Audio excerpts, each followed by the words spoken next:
narrative report. It was kind of short, but since Pastor Steve and I were fairly new, we only had a couple of months to report on. You can read those. We have to submit continuing education reports. You can read those. And then there's what's called the pastor statistical report.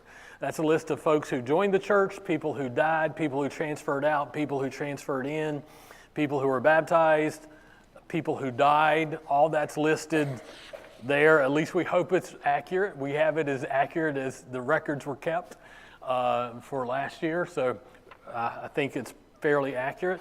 We end the year with, I think, let me see if I remember correctly. It's not on this report. Somewhere we have 1,898 members, I believe. It'd be great if we saw those people on Sunday morning, wouldn't it? But that's what our membership is listed as there. The other thing that you'll find in this report is the annual audit, the fund balance report. That's there and completed. You'll see a report of the Staff Pastor Parish Relations Committee as well. And then you will see a list of lay leadership. So that is folks who have been appointed or elected or anointed to serve as on committees and to serve as chairpersons. If you look on the back of that, you'll find a thing that says Ministry Council 2025. Those are the folks who are duly elected and appointed to serve on the Ministry Council for 2025. We made a couple additions that are outlined in the Book of Discipline, and that's United Methodist Men, United Methodist Women, the youth, and let's see, there was something else. Youth rep, yeah. Those are the things that we added. So those folks are who your Ministry Council members are. Now, the other thing that you'll find right after that, I know that this is what everybody is interested in, and that is our budget. And you see our budget on that page, beginning with salaries and going through. So our total budget is $1,235,406. That includes salaries, not missions, but salaries, and includes all the things that you see listed there. Missions is in addition to the money that we raise for Backpack Buddies and stuff is reported separately. But you see the information there. If anybody has any questions on the budget, I'll be happy to hand those over to Charlie if I can't answer them. Anybody have any questions about the budget? You will see that one of our largest expenses are salaries. And then housing allowance is large because you have two pastors. Building operation and maintenance, apportionments, and we pay $124,128 in apportionments. That's money that the Connectional Church uses to support our missionaries, to keep our colleges and universities and our hospitals open and our orphanages open around the world.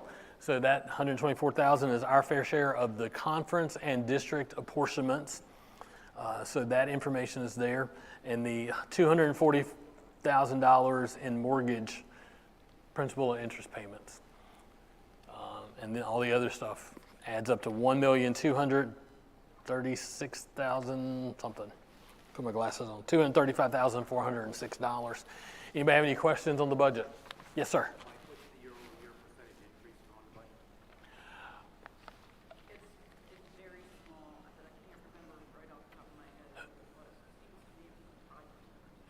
Less than 5 to less than 5%. Yep, less than 5%. Oh, I'm sorry. I'll try to repeat the question unless you want to. And I can be pretty loud. I was just going to ask, is the preschool now self-funded? Are we supporting the preschool in any way? And do they pay part of the building maintenance and operation?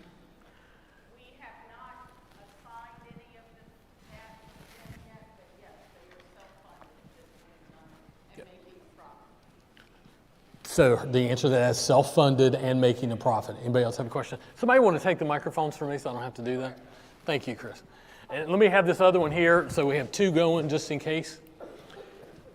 It'll be a lot easier on me. So why don't you go back to Don?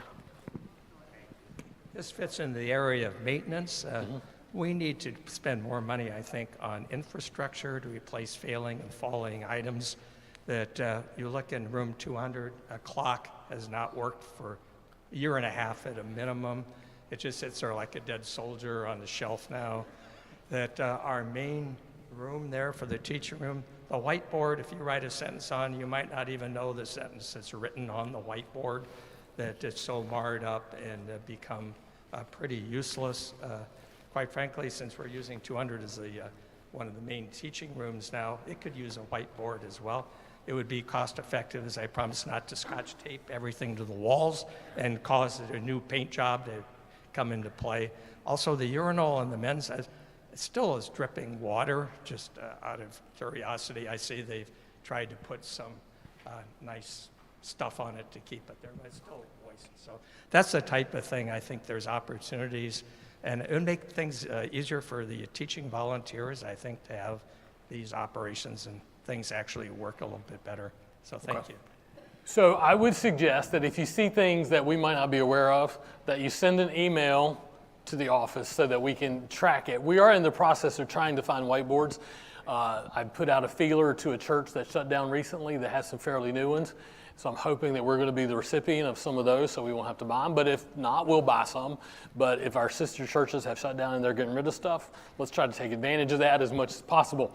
But if I would ask you to send an email to me and to Kathy so we can track those things and that we might not be aware of. I didn't know the clock didn't work. I just found out about the whiteboards about 2 weeks ago, and I have started feeling around for some whiteboards that churches are not using. So hopefully we will have something in place sooner rather than later for both rooms. Hopefully, I mean, they might not be brand new, but they'll be in better shape than the ones we have. And if not, we'll buy new ones to make sure we have them because we want our teachers equipped. But if you're through the building and you see stuff like that needs to be done, if there's a hole in the wall or whatever, let us know because if we don't always see it. Because we're here a lot, we walk through the building, we don't necessarily notice what you might notice. So it's important for you to let us know that. In a little bit, we will talk a little bit more in just a few moments about infrastructure things that need to be done, bigger infrastructure things that need to be done. Let me get Debbie. I think Debbie. As I'm like literally blinded by the light here. I love that when you came in, you had a big vision for Galilee and you have made it clear that we have a big God. But you also made a promise on Commitment Sunday that if folks made a commitment and then something happened during the year, that money would be able to go back to them. And I'm not asking for it back, but a significant part of our congregation are feds or tied to the federal government. And right now, a lot of people are losing their jobs through no fault of their own.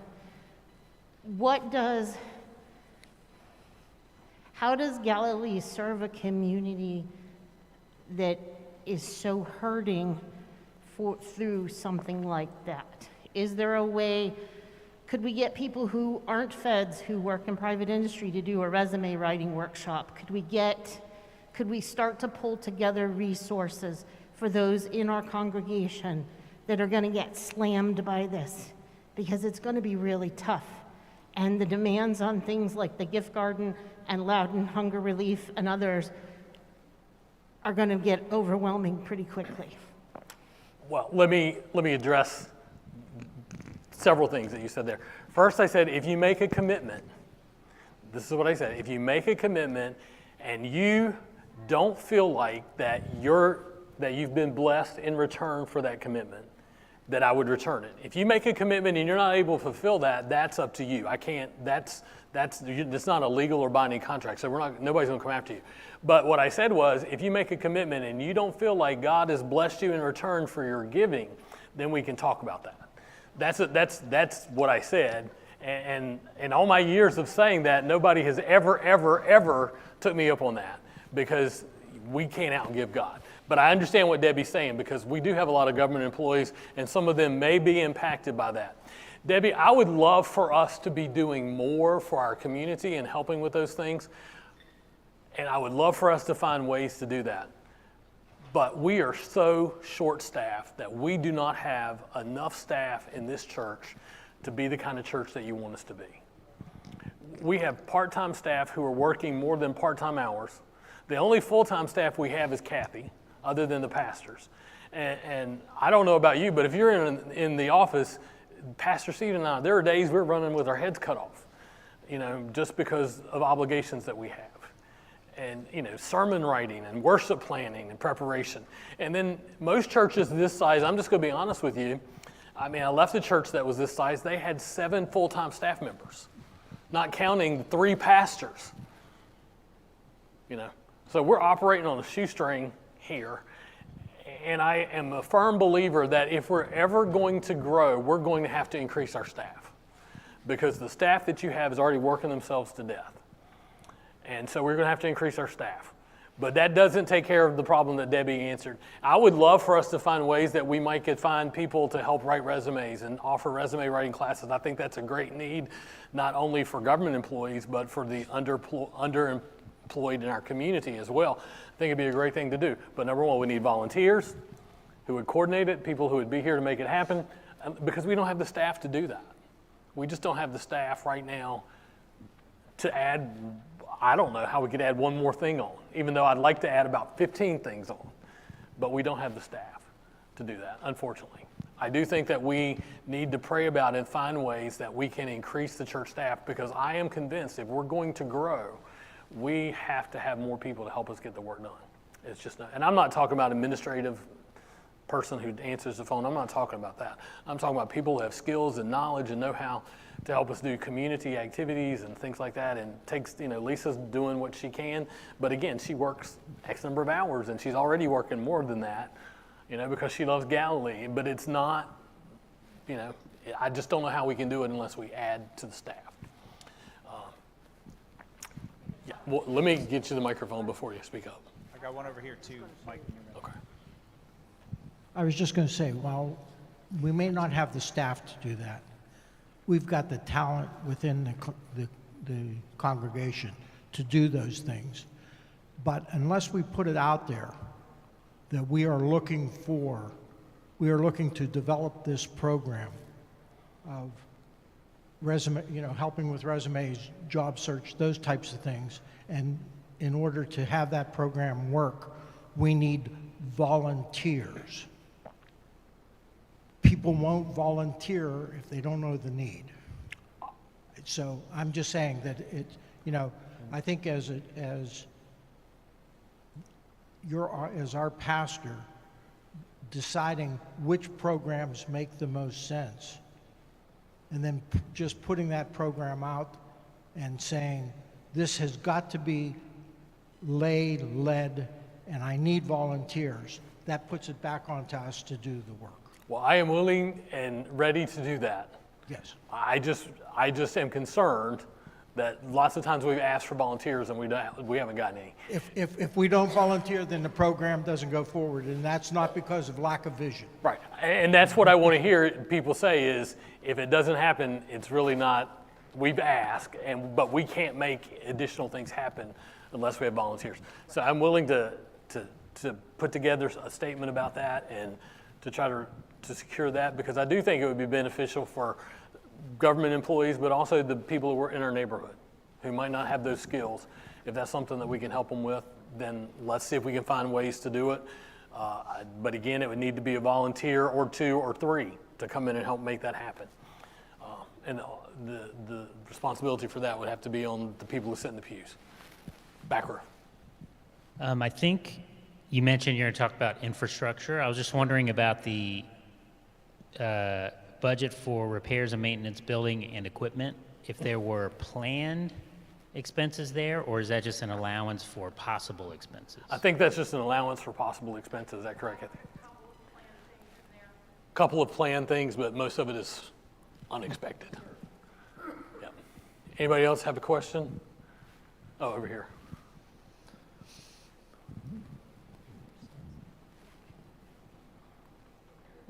Kathy's coming. You are.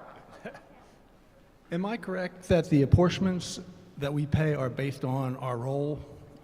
No, no longer. That's not the sole factor anymore. It is based upon our giving. Just a blank. Three things. Administrative expenses and giving, not mission giving. There's another thing. Average attendance on Sunday morning, our administrative, and there's one other thing that I just drew a blank on. But it's threefold, and it's not about membership. But headed where you're going, one of the things I want us to undertake is I want us to clean up our roles. We have so many people on there that we don't know who they are or where they are. So that's something that we want to work at, but we have to find an administrative assistant to help us begin to compile that information and work with the rest of the staff. That being said, if you can help us if you know of somebody that's moved away or joined another church by letting us know, because oftentimes churches today don't tell us when people have joined another church, and so they stay on our rolls. But we obviously need to clean up our rolls because we don't have 1,800 people. I wish we did.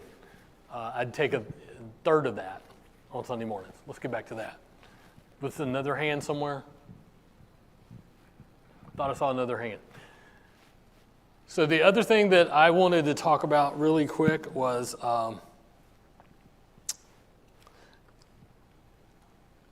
this. Infrastructure. We have a building that is now, for the most part, between 20 and 25 years old, right? What does that mean? That major components are starting to fail. We experienced it last summer when we lost the air conditioning in here, which was about $60,000. Currently we need to replace an air conditioning in the gymnasium. That's about $55,000, I think was the estimate that we were given. One of my pet peeves is I'm standing on it right now, is this floor right here. I mean, it needs to be fixed. And it needs to be brightened up. And there are lots of other things that were mentioned. There are tripping hazards, there are paint jobs, air conditioning. There's all kinds of things that need to be fixed. Our parking lot is a tripping hazard for senior citizens because it's uneven and there are potholes everywhere. I mean, it's just, the list is unending, right? I personally think we need a better way to see what we're doing on Sunday morning. There's a lot of Sunday mornings I love to be able to play video clips to go along with my sermons, but half the time you can't see them because the sun's so bright in here, right? There's just a list of things that need to be done. Primarily, and I will announce this, most recently, Kathy and the trustees compiled the list of immediate needs that total $300,000. And that is only air conditioning units. Only air conditioning units. $300,000 worth of air conditioning units. With that information, the Northern Virginia District of the United Methodist Church has recently made available some grants. And we applied for a grant, and the grant total is up to $200,000 is what we could get. $200,000 is what we can get. Rebecca helped us with the wording of the grant, and Kathy and some other folks contributed to it. We submitted that grant, and by the end of March, we will know whether we will be a recipient of any grant money and how much grant money we will get. We could get $200,000, we could get $100,000, we might get $50,000. I have no idea. But it's based upon church vitality and mission and ministry and outreach, and we have a lot of that. So I think that that's in our favor, but I don't have a say in who gets the grant. If I did, Galilee would get $2 million worth of grants, at least, to help us fix the things. But I don't have a say in it. So we submitted that paperwork. So we could qualify for up to $200,000. However, here's the other piece about that is, in order for us to get a $200,000, if we get a $200,000 grant, Galilee has to have $30,000 committed to that as well. That's 15% of what we asked for. So we asked for $200,000 and we need $30,000. How are we going to get that? Did we tell you? We're going to try to raise that money during Lent. During the weeks of Lent, and there are 8 weeks of Lent, we're going to remind folks every week of why we need this money. And I'm hopeful that we're not going to raise $30,000, but I hope we raise more money so we can get more things fixed that need to be fixed. But we need at least $30,000. We have the money in reserves if we don't get it, but I don't want to touch the reserves. I don't want to touch it. And I don't want to touch it because churches need at least 6 months of reserve, and we have about 6 months. And we start touching that, we're putting ourselves in harm's way. So I don't want to touch that. So I'm believing that out of the folks who join us on Sunday morning, we're going to be able to raise $30,000 during Lent. And on Easter Sunday, we're going to receive a special offering to fund our portion of that grant. And we're going to believe that we're going to get the whole $200,000, so we're going to be shooting for $30,000. That's going to be our bottom line, and I'm trusting that we're going to exceed that. And I know people look at me like I'm crazy, but it can be done, right? Nobody jumped up and said, yes, brother, nobody. But I believe it can be done because we love Galilee and we know that there are needs. Tragically, that $300,000 are going to be in things that we won't see. You know, that $200,000 grant is going to replace things that we can't see. But things we need, because we need heat and air conditioning, right? It'd be great if we had money to replace some of the things that we can see, you know, that would enhance our worship space and fix this floor up here. And I'm a big thing about when you come to church, and I'll deviate just a little bit. When you come to church, this is God's house, and God's house needs to look as good as our house. Amen. And that's what I operate on. God's house needs to look as good as our house. And so that's where I'm coming from with there. But this Lenten challenge, which I'm going to announce to the whole congregation next Sunday, I wanted to announce it in here first. This Lenten challenge is going to encourage us to raise at least $30,000 to meet the money that we need for the grant that we stand to receive. If we don't receive any grant money, that money will be used to replace air conditioners because they still got to be replaced. They still have to be fixed, so we have to do it. But that's our Lenten challenge. $30,000 offering during Lent for building repairs and maintenance. And most of it, unfortunately, you won't ever be able to see that it happened, but you'll feel that it happened because the building will be warm and cool when it needs to be. So a $30,000 Lenten challenge. And I know I've heard people say, preacher, you talk about money. Well, this is why I'm talking about money, people. For years, your church and every other church I serve has to put building maintenance on the back shelf because there's other things that are more pressing.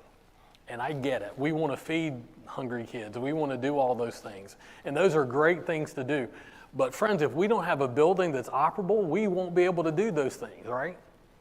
We won't be able to continue to do those things. And so that's why I talk about the necessity for us to raise money and to generate extra income in whatever ways we can. And this Lenten offering is something that you haven't done, I don't think, recently. The Giving Tuesday last year was fairly successful. I think we ended up with like $14,000 for Giving Tuesday. That was fairly successful that we put towards maintenance. And so I'm hoping that this will be in similar fashion and we'll be able to raise that. I would love to be surprised and us raise $100,000. Then we could really knock out some things that needed to be done. So I want you to be praying about it and thinking about it. If there are people that you know that don't typically come to church now, or they've kind of dropped out and they're not supporting, or they still live in the neighborhood or whatever, let them know what we're doing. This was their church, still is their church. And maybe they can help us out to make that happen. I know it's a big ask. I know it's a big ask. But it is necessary. Necessary. And we will be grateful and thankful for whatever we get. And like I said, I'll announce it next week to the whole congregation, and we'll see what plays out. I'm also going to tell them why we're doing it, that we need it for the grant, and we'll just see where we end up at. Anybody have any questions about that?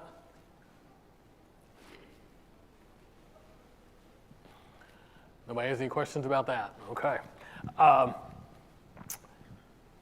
Back before I arrived, Jason had applied to the district for a grant to do some work in the old fellowship hall. I'm trying to still learn what we call all the spaces that we have in the old fellowship hall. That includes replacing the floor and air conditioning.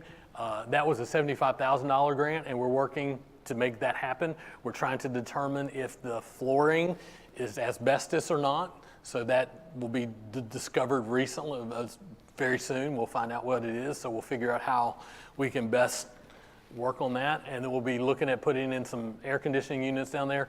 We had hoped to put in split units, but I don't think we're going to be able to do that because they're cost prohibitive. We'll see. And then we'll do some other minor work down there to give us some more larger meeting space. Do you all know how many self-help groups meet here during the week? Does anybody know? Kathy, there's about 12 to 13 self-help groups that meet here during the week. And we don't have enough space. You know, I have people calling and asking for space, and I have to say, Kathy and I have to say, we don't have room for you. And so there's some spaces that down there that we could make available to people, but it needs some work done on it. So we're gonna try to do that. And we're grateful for the Pakistani congregation that meets there. And you know, that would help refresh their space as well. And other groups who use that, many of the AA and NA groups use that space as well. So we're gonna use the $75,000 the district gave us to get some of that work done down there. We're gonna pray for the $200,000 grant from the district. The district just gave us $27,000 that we should be grateful and thankful for, right? To buy down our mortgage. So we'll see where we end up at. But we're out there trying to find those monies. On finances, the other thing that we're working on developing is setting up our backpack and other missions as an independent 501c3. And we want to do that because there are lots of community organizations that will help fund Backpack Buddies, but they won't give their money to churches. We lost out on about $20,000 last year because we were a church. It's a great program, but if we do a separate 501c3, then that 501c3 can ask for money from those organizations. And we want to expand what we do for the community. We already do some stuff by a Hispanic congregation that meets here on Saturday mornings, right? We're already doing stuff with them, and we're doing all kinds of other things. And so what Miss Felicia and I are thinking is that we're going to name our new foundation Impact. And we still have to make sure that it's not tied up somewhere else, but impact is what we're thinking, because we will make an impact in our community, not with just Backpack Buddies, but with the Hispanic congregation and other migrant ministries and missions that are out there. But I don't want us to have to pay for it. I want foundations and organizations to help us pay for it. You see, last year you all raised about $80-some thousand for Backpack Buddies.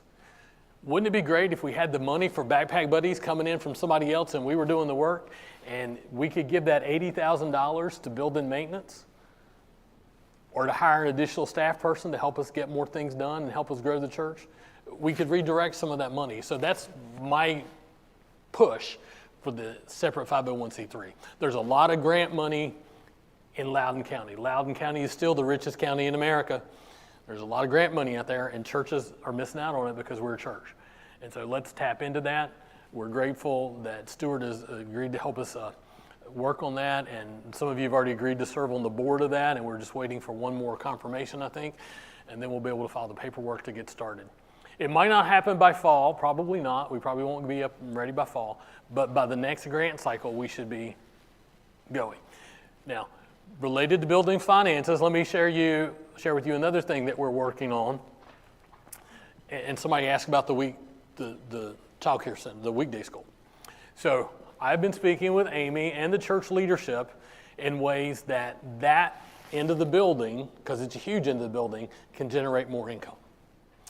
So beginning this summer, Amy will be offering summer camps all week long, all summer long. Not just the 2 weeks that they've done in the past, but we'll offer all summer for kindergarten, preschool through 4th grade, I think, this year.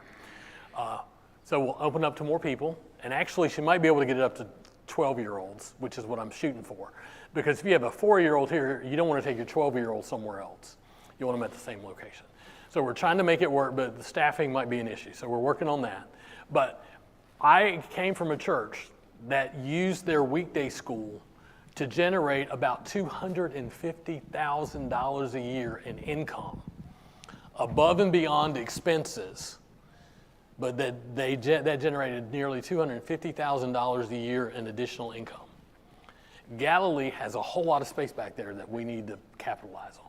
So the other thing that Amy is doing in the fall, we're doing a big push. You might see ads on Facebook through the church and through the weekday school, through the preschool. We're doing a big push on before and after school care. If that is successful, it means we'll have to spend some more money. We'll have to buy another van because right now we can serve 2 schools, but we have potential to serve 4 schools, but we would need another vehicle to make that happen. But the dividends in the long run will pay off. If we were to find ways to generate another $125,000 a year in income. But we have potential to do that. This past year, we only had 50 students in the preschool program. And I've told Amy to do everything she can to fill every space that's available back there. That's advertising. And in fact, she and I are going to, in the next couple of months, we're going to meet with an organization out of Pennsylvania that does marketing for preschools. I encountered them, not only marketing, but also assessments and web pages and the whole 9 yards. It's a little bit of money too, but it's an investment worth it. My wife's last church over in Fairfax, during COVID, they shut down their weekday school. Didn't open back up until later, and they went from 100 students to 20 students. They hired this marketing firm to come in and help them reassess where they were, and within a year, they were back up to 60 students. So that's something we're going to look at as well with Amy and the weekday school personnel. But that is a huge asset, and we need to capitalize on that end of the building and make sure that those classrooms are being fulfilled and used. And not only that, it's a mission to our community. And I've had somebody come to me recently and say, a couple people, we want to keep our traditional weekday school. Well, let me assure you that that is a really bad idea. And here's why it's a really bad idea. Your neighborhood has changed. Years ago, when the church first opened up, allowed a weekday school in, moms or dads, somebody was at home during the day to bring the kids here from 9 to 1. But now both parents are working out of the home, and they don't have anybody to bring their kids here. So if we become a 6 a.m. to 6 p.m. child care center for preschoolers up to age 12, we're meeting the needs of our community in ways that we've never met the needs of our community before, right? Which could easily help us to reach our maximum capacity in the back end, which I think Amy told me was like 170 or something like that. And then the church benefits from being able to use the space that's sitting empty or half used.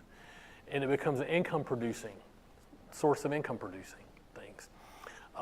So I want you to pray about that.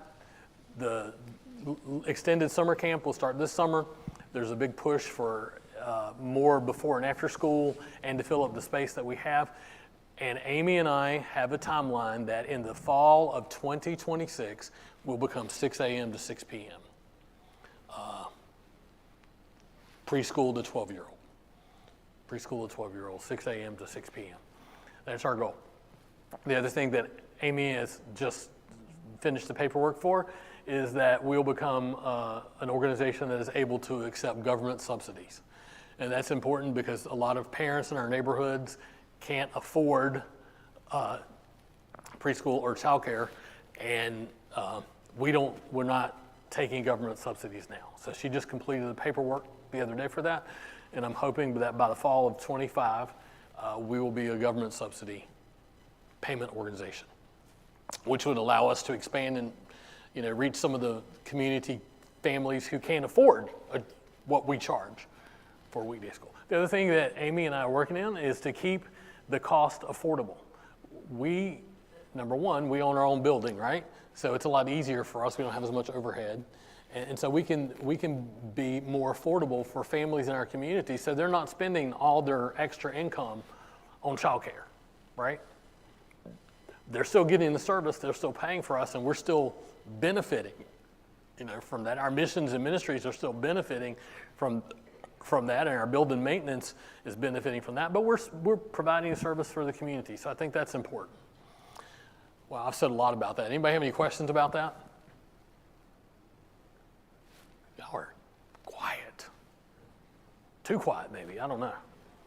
All right. The other thing that I want to highlight was the blue thing that you were given. This little brochure that you were given. This is what we call our vitality report.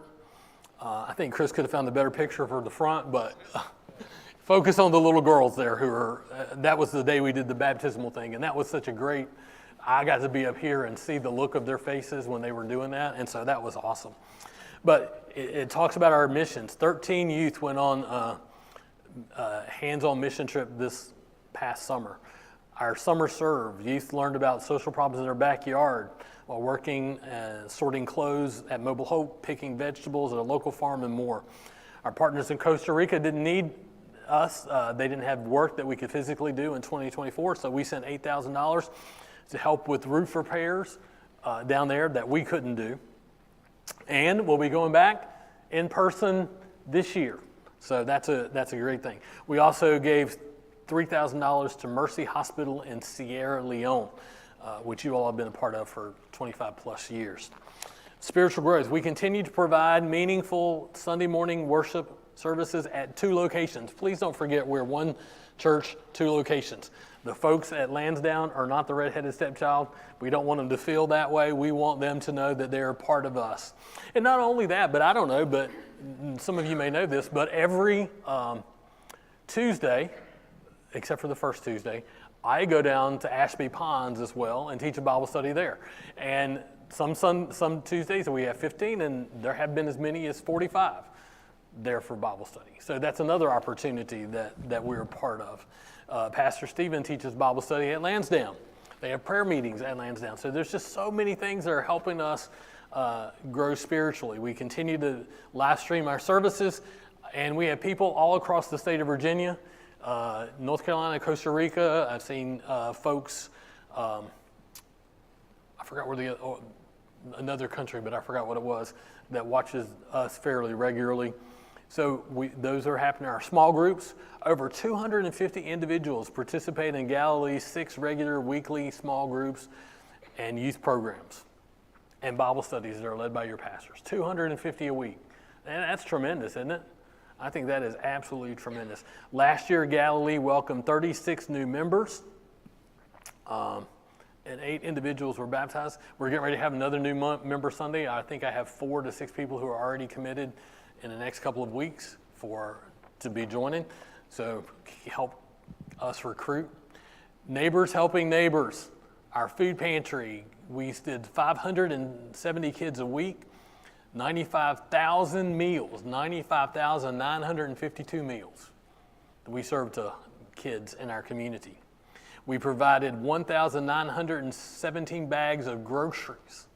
We raised $53,000 plus to fund those efforts. We collected 1,879 pounds of food for Loudon Hunger Relief and our local vegetable garden to help fight insecurity. Shelter partners, we contributed socks and underwear, the most commonly requested items, to over 700 people in area shelters.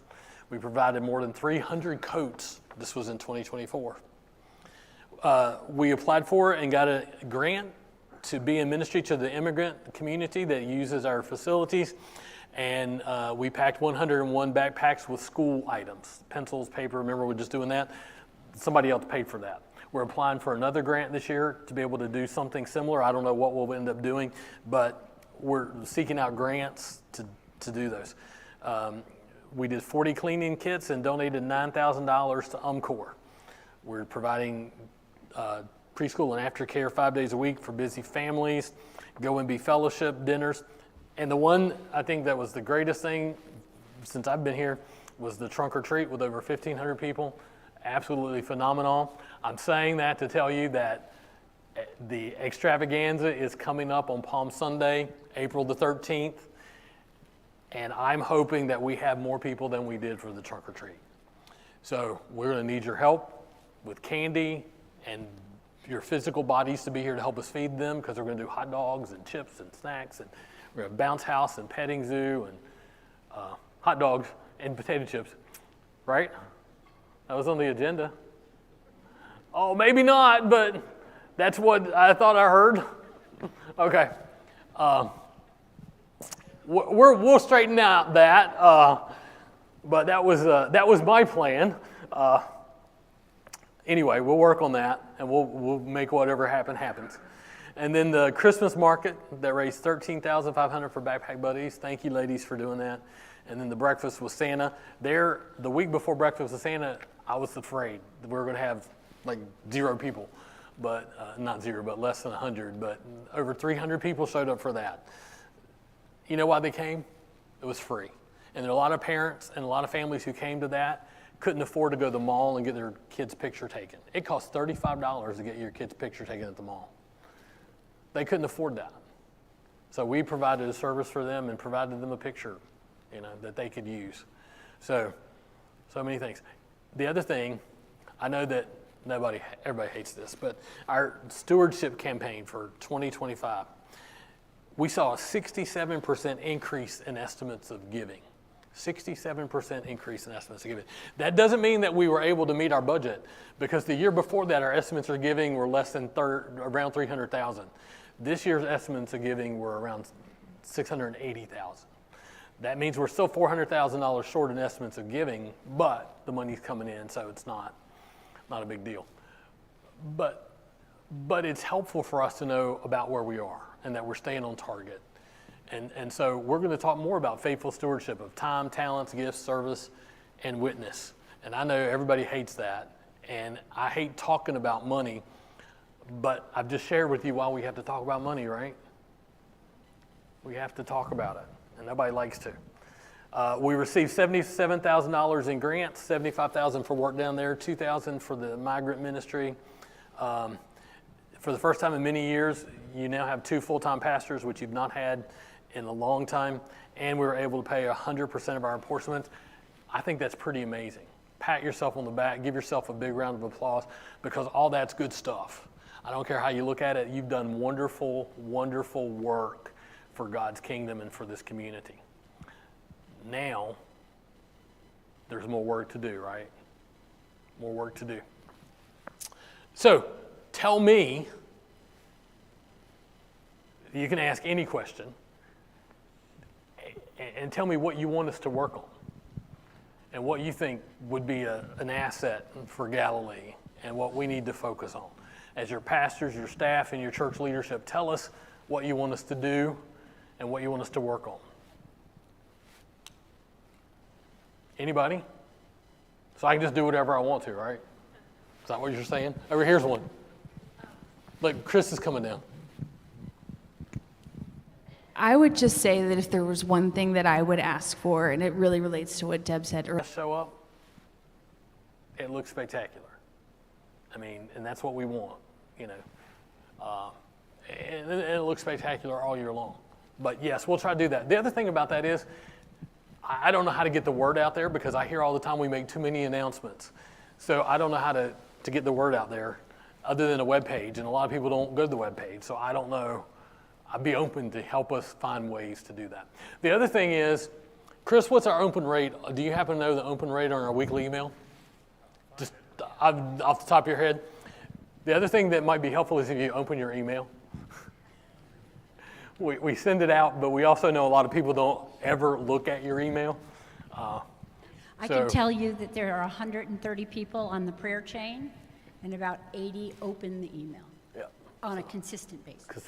Week after week. So open your email and see what the needs are, because they're there, right? So I think we are challenged to find ways for volunteers to be engaged, other than the traditional email and pulpit announcement. So if you have a way to make that happen, please let me know. Anybody else questions or ideas? Let's see over here. Wait for Ann. She's bringing the mic. Kathy's getting her steps in. One thing that I would like to know how it fits in is congregational care. How does congregational care fit in? Well, those of you who don't know that we are a Stephen Ministry Church, and so we have trained Stephen ministers. And so, if you need long-term care and support, whether that's whatever kind of crisis that is, you can contact the church office, and we will attempt to connect you with the Stephen minister. And we should be able to do that very easily because we have trained Stephen ministers. But we have to know that the need is there.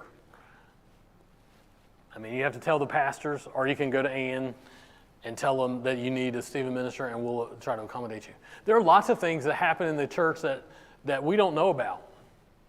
One of the things, the nuances of living in Northern Virginia is that the people don't want the pastors around when they're sick. Every other church I've ever been in, that's the biggest complaint. But here, we hardly ever find out that people have visited the hospital or in the hospital until they get out of the hospital. Oftentimes, we don't find out people have passed away until a week or two after they've died either, which is bad, right? So we need to work on that. So if you hear somebody being sick, you hear of death, you hear of needs, let us know so that we can connect them to the groups like Stephen ministers that can help. And maybe it's the pastors or whatever else. Pastor Steve and I both are available if people need us or want us, outside in the hospital, in their homes, at the nursing homes. I mean, there are folks I go take communion to who are unable to get out. I mean, so we're doing those things, but we also realize that we're missing other folks as well. So, another. Similar, just going off of Ann's question and Kristen's comment, I think to take some pressure off of you guys when there's a need in the congregation, like someone is ill, maybe if they don't need Stephen ministry, but they need meals or comfort, is there some sort of hub where the congregation would know, or I want to maintain people's privacy, but I also want to be able to help? Take care of the people that need help. Well, I think that the easiest way that I've discovered through the years for that to happen is for everybody to be connected to a small group. And small groups have a tendency to take care of the people in their small groups, right? So I would encourage everybody to be connected to a small group. Or if you're not connected to a small group and you have a need like that, just let us know because we can make it happen. I can go to one of the small groups or women's groups or the men's group. I can go to them and say, I need you to help, and they'll do it. But again, we have to know about it. And half the time we don't know about it. Kathy's going to say something. And if I know about it in the office, I can set up a sign-up sheet and send it out. Yep. But we have to know about it. That's the key, is we don't often know about what's going on. I think that's part of the Northern Virginia culture is people are private and they just don't share that information. I mean, when I was in Chesapeake, we put it on the digital sign out front. I mean, not literally, but that's how it felt, But that was a different culture, right? That's how it felt. So, anybody else? Along those lines, in the fall, we were doing the What I Love About My Church piece. Yep. And I will say, as a single person living in Northern Virginia, one, I have leveraged the church office when I needed rides to and from the hospital for medical procedures. I think Don Evans has picked me up and dropped me off more than once, for something, particularly because Inova Loudon's a little picky about making sure you have a ride home for certain things. But maybe part of this is those of us who've done that need to talk about it, provide a testimony to say, hey, one of the things I love about my church is I don't have to worry when I have an endoscopy or a colonoscopy or something, because they've got me. The first time I met Pastor Stephen was when he walked into my hospital room in September, because I was in Inova Loudon for an infection that didn't respond to antibiotics. It was a big deal. But maybe if those of us who have used those things and those connection points are willing to talk about it, people may not know. You can call the church office and say, hey, is there a volunteer who will give me a ride? Is there somebody that can come sit with me because there's somebody who can come help me, you know? Maybe we just need to be more open about it. Well, there are lots of things that we can do. One of the things that weighs heavy on my heart and is this. It breaks my heart. I appreciate that they do it, but it breaks my heart that we have members who have to Uber to church. And we have several members who Uber to church. And we have several folks at Ashby Ponds, for instance, who would like to come to worship at our main campus. We have folks at Lansdowne that would like to come to worship at the main campus, but we don't have a way to get them here on a regular basis. That ought to be something, in my opinion, that we look at. How do we use the resources that we have, or how do we get resources to get those folks from Ashby Ponds who want to come to worship here? And yeah, they have church over there, but you know what?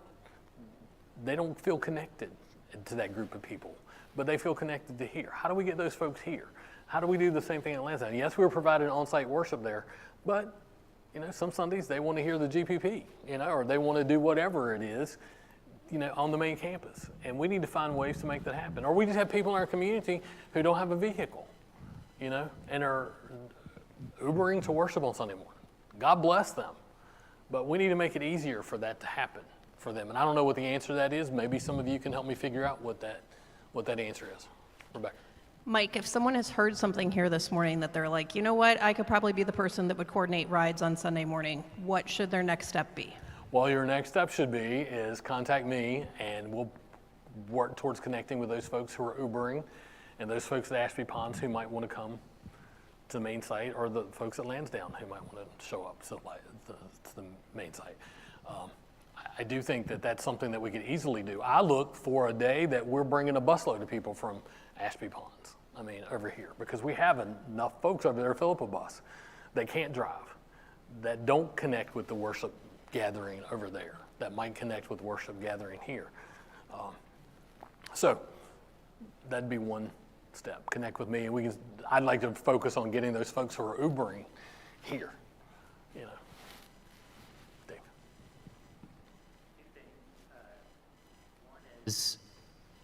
Don't we have some vans that we already? We have one van that we own, and then because we use it for school, the seats we have to keep child seats in it, and it's a hassle to read it. But yes, we do. But you know, I don't know what the answer is, but there's got to be an answer out there somewhere. Okay. Second question is, when you say small groups, are you referring to the men's group and the women's group? Are there other small groups? Yeah, there are other Bible study groups. There's book discussions. I don't read ever. Choir's a small group. The different Bible studies. There's a ton. We do need to put together a whole comprehensive list of small groups. It's on the webpage. Or we'll just add it to the webpage if it's not all there. Yeah. Anybody else have any other questions, or not just questions, but Don? He's bringing you the mic. Thank you. I have an observation and an appeal to the men of our congregation regarding Sunday school teachers. Something that's been near and dear for me for 25 years. It's on, just hold it closer. Okay. For 25 years that I've done this, and I find it so very valuable, that my observation is it is women who bear children, cook, and teach Sunday school. I love Pastor Mike's vision of 40, 50, 60 kids flocking to this church, and they will need Sunday school teachers. I would hope that it would not just solely be women that do this role, that men are so great at teaching and doing other things like coaching basketball, baseball, soccer, leading scout troops. Certainly, Sunday school seems to me as important as those. I would hope there just might be one or two men that once a month, could, for the 4th to 6th graders, teach a Sunday school class, and that I think that would really, I remember Pastor Wayne's comment was that, says about church one time, he says that, if it wasn't, value to my father, it wasn't good enough for me. And so that it's good to have men, I think, stand up and view it this is important and worth doing, just like scouts and soccer and other things. So again, something to think about. I know that I think Susie and everybody would love to have another 4th through 6th grade just once a month teaching something. So you led me into where one of the things I want to talk about. I believe, and it took me a while to get to this place, because I believe that Sunday morning Christian education is important to the life, health, and vitality of a church. We have had young families since I've been here come in and ask, when is Sunday school? And I have to tell them we don't offer traditional Sunday school. You know what? They haven't been back. It's time that we bring back traditional Christian education on Sunday morning, starting in the fall of 2025. I believe it's important for the faith formation of children and youth and adults. We might have to start small. We might have to do a one-room type classroom for children and a one Sunday school class for adults, but it's time we bring it back. COVID hurt the church. COVID has impeded the church long enough. We're past it. We're past all that. Let's just get back to normal church, and let's bring back Christian education on Sunday morning. I don't necessarily care if we call it Sunday school. I don't care what we call it, but let's bring back traditional Christian education on Sunday morning so I don't have to tell young families, many of which have came from our weekday school over looking for church with Sunday school, that we don't offer Sunday school. I want to bring it back in the fall. So I need you to be praying about that. I need somebody other than staff. Staff's going, thank God. Staff's going to have to be involved in it. But other than staff, to help make it happen. I think it's important for our children, for our youth, and for when my last church, youth Sunday school was taught by men. We had four men who taught junior high and senior high youth. And the senior high youth had 30 kids, and the junior high youth might have had 25 or 30 almost every single Sunday. You know what? They typically came from Sunday school to sit in the pews. Have you looked around our church on Sunday morning? Do you see a lot of teenagers sitting here? I don't. Thank God for the ones that we have, but I don't typically see a lot. The younger kids came from Sunday school into worship, and for typical children's time, there'd be 25 to 30 kids there. Do you see 25 to 30 kids up here any given Sunday? We have to do it better. We have to do better with children. We have to do better with youth. Sunday school is a way of those. I mean, Lisa and Susie are doing what they can do, but if we want to be here in 20 years, we've got to engage those young folks, right? We have to become a church that has young people and young families in it. And so the way, I think that's one way of making that happen is these community activities that we're doing, because that introduces people to us. The second thing is through the weekday school and engaging with them. The other thing is, Sunday morning Christian education and other children's programs and youth ministries throughout the week. If we don't do that, we're going to cease to exist in 20 years.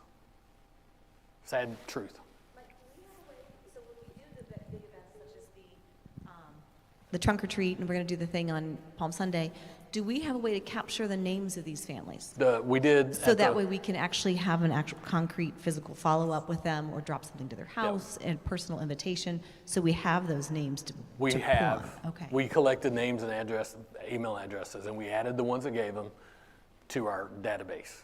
Okay. So we tried, but we can't force them to do it, So, Right, but then are we doing There this- are people who did. Then are we doing the personal invitations to come to church on Sunday morning? Well, again, that's a generic email that goes out. Do you want me to send another? Yeah, I don't know. We can work towards that, but yes. And I will tell you that the guests who come to worship and leave their information, they get a personal invitation from me. They get a phone call, an email, and a follow-up later as well, but that's just for me. I personally think, I'm asking a lot, and I know this is a long meeting, but this is our first one. I think we need a welcoming director, somebody who stands out there on Sunday mornings and identifies guests and directs them and connects them with somebody who sits in the pews who are like them.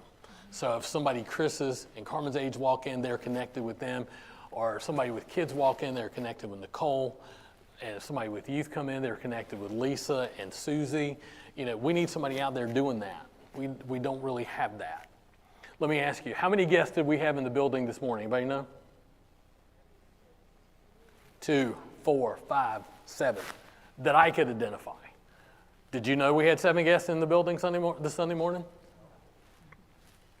I could identify 7, 8, because there was a family over here that had a toddler, a 4-year-old, family over here that had a baby in a basket, and there were 2 boys sitting right here, teenage guys, the same right here I'd never seen before. Anybody? That's why we need a welcoming director. That's one of the jobs that the church needs to fill, needs to plan for, budget for, and make sure it happens. As somebody who does welcoming and engages people.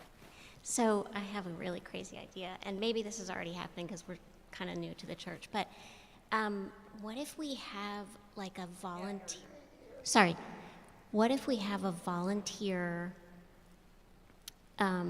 day that's matched up with Go and Be or throwing the pancakes or some other food thing that brings a lot of people in from the congregation. And the needs are listed, like we need a welcoming committee, who wants to sign up? We need men to teach Sunday school. We need things like dripping urinals to be fixed, meals brought to people who are sick. Get people to sign up, kind of commit, and then there's a list of people to reach out to. Is that already happening? Well, it doesn't happen, and it has happened in the past, and it is going to happen again. When we, in the fall of 2025, when we do Back to Church Sunday, we're going to have a mission fair where we're going to have it all out there. We're going to have opportunities for people to volunteer, but it's going to take us a while to put it together. And then we're going to have people to help us put it together. But I want representatives, I want the welcoming, the missions, transportation, I mean, all kinds of opportunities for us. But I think that National Back to Church Sunday would be a great day to do that. You know, we did it last year small scale because we talked about it and then it was here. And this year we know it's coming. So I want to have like a big ice cream sundae party. I want to do a whole community event thing and a big event for National Back to Church Sunday in September where we have a mission and ministry fair as well. Here's how you can engage and be involved. So you've heard me say, bring back Christian education on Sunday morning. You've heard me say, let's get those folks who want to be here. You've also heard me say, let's work. We really have to work to grow our church. We really have to work to grow our church. We are in the region with Flores, you know, and we're in the region with Crossroads. We have a unique, Crossroads is very modern and up to, you know, worship type things. There's a lot of folks in our neighborhoods who don't necessarily like that every Sunday. So, and we have the best, did you hear me say that? I just compared us to Flores and Crossroads. We have the best music program ever. I mean, I keep saying that every Sunday, but God, you have no idea. You have no idea what a joy it is to work with our music staff. I mean, I've worked with some music staff that caused me to pull my hair out. That explains a lot. But we don't know what a blessing is, but there are people who want that. And so I personally think we need to do more advertising. Chris has been doing some advertising. I've been directing him to do Facebook advertising. I personally think we need to find the money that we do blanket postcards 4 times a year to the 5,000 closest residents to us. We are not easily seen from the highway. Most people don't even know we're here. We have to get our name and word out there that we exist. And you can help us do that. You can help us do that by lots of ways. But let me tell you one thing, ladies and gentlemen. If you put out a church road sign that has the Galilee Church on it, for whatever event we're having, go back and pick it up, because if you don't, the next time we're going to be fined $100 for every single one of those things, because VDOT's already told us, because we violated their policy last year and we didn't pick them up. They were very kind and didn't tax us for every one of those that they picked up this year, but next year they're going to. But I just say that to help us get our name out there. You know, we do the best we can on 7 with our banners, but they're not cheap, right? Banners are not cheap, but we do the best we can with them. But Facebook, postcards, whatever, there are tons of advertising things that we need to do and need to be using, and we're doing some Facebook stuff, but we need to get our name out there. You know, you can, if you go over to Ashburn, you can see Crossroads if you go down the right neighborhood. I just had something to say. So I work back in the AV booth, and I see a lot of the behind the scenes that goes on during services. Sorry. For years I've seen it. There's a lot that goes on that a lot of people here probably don't know about. Like this morning we had issues with speakers and everything. Totally fine. Because of that perspective, I see a lot of the pressures and everything that goes on and everything that happens with the staff and everything. I just want to ask Pastor Mike, like, what can we, maybe as a group right here or as a congregation, do for the staff or for you to help you? Like, we named all these ideas, but in my personal opinion, I think it's just as much responsibility for us to help them out, because they're leading us, but we got to support them the best way we can. How can we support you guys the best? Well, I would say when we ask for volunteers, volunteer. And I appreciate the fact that I didn't know all that was going on this morning, because I'd have been freaked out. So I'm glad you kept it back there in that corner. And I didn't know that all that was happening, because what we do up here on Sunday morning, it's not perfect by any way, shape, or form. We make mistakes. I jump up at the wrong time. Stuff happens. But we try to make it friendly and open and inviting people. And if I had to be worried about whether it was the sound was going to happen, or, you know, but the best thing that you can help us do is to volunteer to fill some of these roles, particularly until we can hire additional staff people. And even with volunteers, we need staff people to help us get it done. I need to be able to hold somebody accountable. You know how hard it is to hold a volunteer accountable for something? I think it's great to have all these volunteer suggestions, but I can't call somebody in my office and say, you're not doing your job. I could, but they probably wouldn't come back to worship. I can call a staff member into my office and say, you need to do this. You know, we need to have a clock in that Sunday school room that works. You know, I can't do that to volunteers. I try to do it as nicely as possible, but I'd get more results if I could say, you need to do your job. And I don't mind doing that. But volunteering is important, and following through on your volunteerism, you know, that's important. It's extremely important. I appreciate the volunteers we've had recently that stepped up and helped filled in at the office to answer phones and doors and receive packages. Even after we hired an administrative assistant, I want to continue with that, especially on days that we anticipate deliveries, because Miss Felicia shouldn't be lugging 100-pound boxes around, you know, putting soup on the shelf. That's not what she signed up for. She signed up to coordinate missions and ministry. That's what she signed up for. And so, you know, so I still want to do some of that once we hire a new administrative assistant to do some of those things in the office. But right now, we couldn't make it without those office volunteers and Rebecca, who's helping us do our bulletins. We couldn't do it without those guys. But we're making progress towards that end. Anybody else? I know people have more questions, surely. My vision is this: a church that has 40 to 50 youth in the sanctuary on Sunday morning. People say youth don't want to come to church. That's not true. We have to do whatever we have to do to get them here. When I was in Chesapeake, we had 40 to 50 youth every single Sunday morning. They took up a whole section like this right here. When I was at my last church, we had a lot of youth on Sunday morning. They participated in worship. They were handbells or singing or whatever, but they showed up on Sunday morning. Kids, You know, I envision a day when there's kids from here to there. And if that means I have to preach 3 times on Sunday morning, I can do it. And I will do it. Because I believe in what Galilee's doing, and I believe that the community needs us to do what we're doing and to do more of it. And I need you to help me make that happen. Yep, go ahead.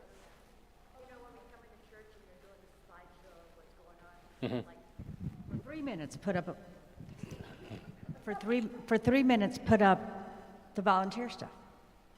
Just like people walk in and they can read it and know, oh, I didn't know that was there. I didn't know we needed that, whatever the case may be. Yep. To me, that would be beneficial. I mean, people come in, they read that.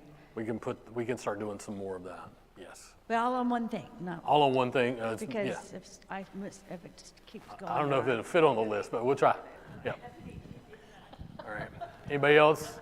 Anybody have any questions? Jennifer. In terms of, like, this is fantastic, our vitality report, what we have, but what if, in lieu, since we don't have the bandwidth to do the volunteer kind of a work open house to find out what our opportunities are, have something like this that says, I know we have had different iterations of it. Here's our small groups. This is where you can get informed, you know, as an addition to the bulletin on Sunday. Want to find a way to get involved, these are the holes. In addition to having something on the screen, like Lacey said, but to have something physical to walk away, because nobody's ever going to check their emails all the time and see that. But if you have something physical, people are most likely going to take it and go, oh, there's book club here. I didn't know you have that, right? Because we are a hidden secret, and we need to have those things presented to people, because we do have such great lay interaction with our small groups, because they're not staff, right? So they're all volunteer positions, which we have a lot. And I think to be able to present that in a way to say, yes, here's a way we would love to have you get involved. And I think that needs to be out in front of people to see what we offer. I will work with the staff to make that happen. I'm sure the staff will be thrilled. He just ran out the door before.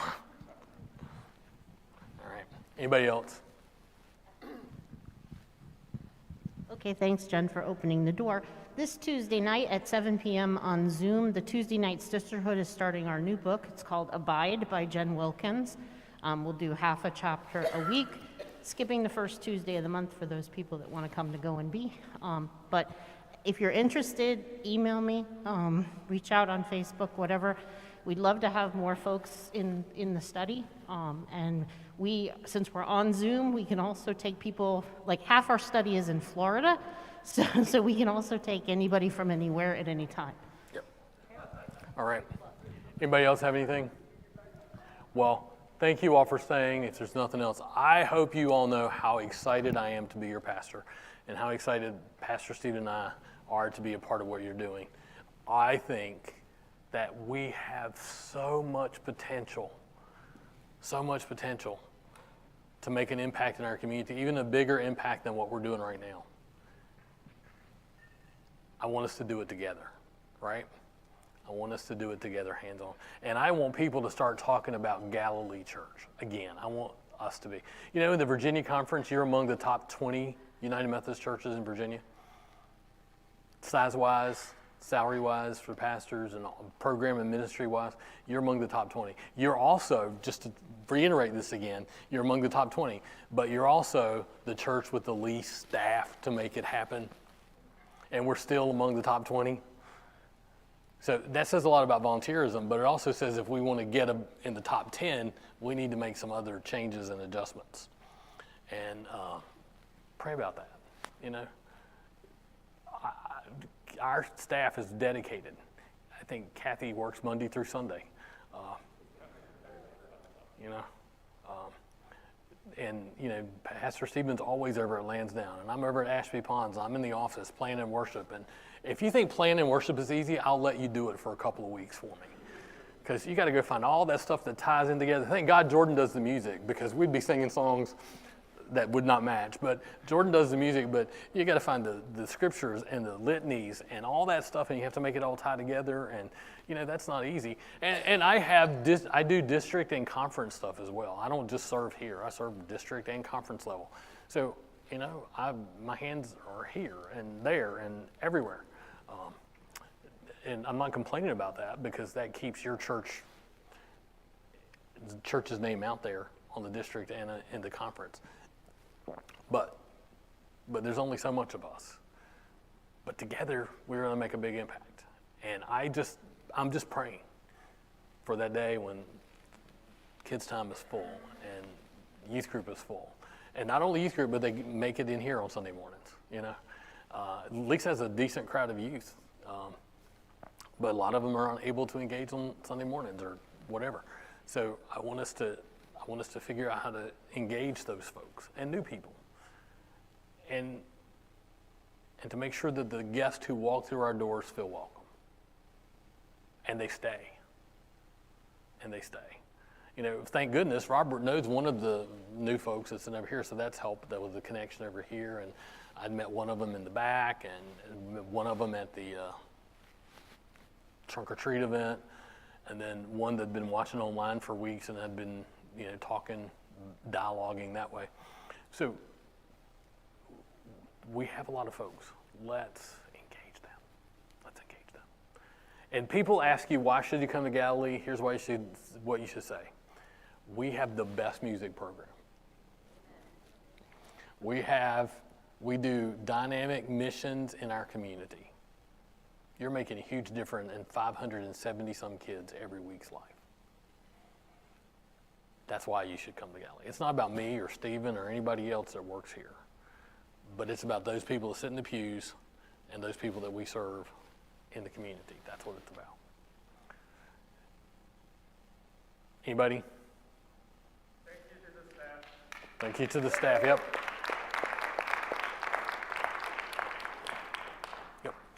Go and send some more so we have a job.